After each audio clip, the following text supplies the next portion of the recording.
guys, welcome to Kaushik's YouTube channel. අද hostel එකේ ඉඳන් කෑම හදන vlog එකක් තමයි මම ඔයාලට ගෙනාවේ. ඉතින් උදේම නැගිටලා කෑම හදන්න තමයි මම දැන් මේ ලෑස්ති වෙන්නේ.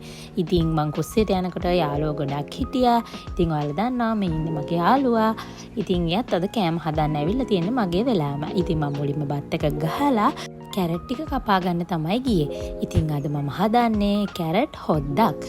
ඉතින් ඒකට මට තිබ්බේ කැරට් පොඩි ප්‍රමාණයක් නිසා මම ඒකට බෝන්චිත් එකතු කරා. ඉතින් මේ විදිහට මම කපාගත්ත කැරට්, බෝන්චි, රතු ලූණු, සුදු ලූණු ඔක්කොම ටික පැත්තකින් තියලා ඊළඟට මම යන්නේ මගේ සොසේජස් බැදුමට ඕන කරන එළවලු ටික කපා ගන්න. ඉතින් මම මුලින්ම රතු ලූණු ගෙඩියක් අරගෙන කපාගෙන සොසේජස් බැදුමට ඕන කරන මාළු මිරිස්, සුදු ලූණු ඒ වගේම තක්කාලි ටිකකුත් එකතු කරගත්තා.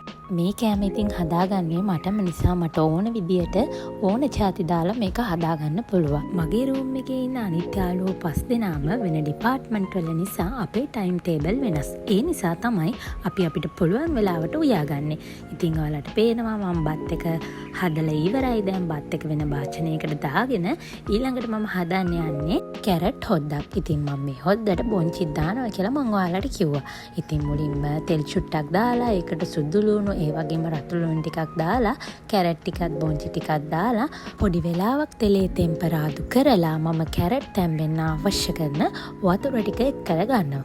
ඊට පස්සේ කැරට් හොද්දට අවශ්‍ය කරන ලුණු, මිරිස්, තුනපහ, කහ වගේ දේවල් ටිකක් එකතු කරගන්නවා. ඔයාලට රස අනුව මේ දේ එකතු කරගන්න පුළුවන්.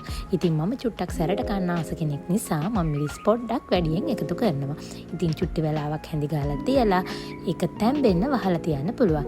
ඊට පස්සේ කැම්පස් එකේ ඉන්න නිසා මට ලේසි පිටිකර පොල් කිරි ගන්න එක. ඉතින් මං මැගි එකේ පොල් කිරි තමයි පාවිච්චි කරන්නේ. ඊට පස්සේ මම සොසේජස් බැදුම බැද ගන්න තමයි යන්නේ. ඉතින් අපේ හොස්ටල් එකේ ෆ්‍රිජ් එකක් නැති නිසා අපිට සිද්ධ වෙනවා මස් ඒ වගේම සොසේජස් වගේ දේවල් ගෙනාවම හෙට උදේට යන්න ඕන නම් අද රාට පොඩ්ඩක් තෙලේ බැදලා තියාගන්න. ඉතින් මම තෙලේ බැදලා තියාගත්ත සොසේජස් එක තමයි දැනුත් තෙල් ටිකක් දාලා බැදලා ඒකට අවශ්‍ය කරන මිරිස්, ලුණු ඒ වගේම තක්කාලි, ලූණු, මාළු මිරිස් වගේ ටික දාලා මම මේ විදියට සොසේජස් බැදම බැද ගන්නවා.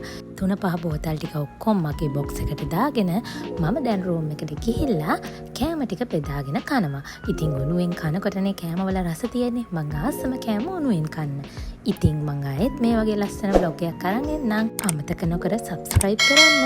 මං එහෙනම් ගිහින් එන්නම් යාළුවනේ. bye.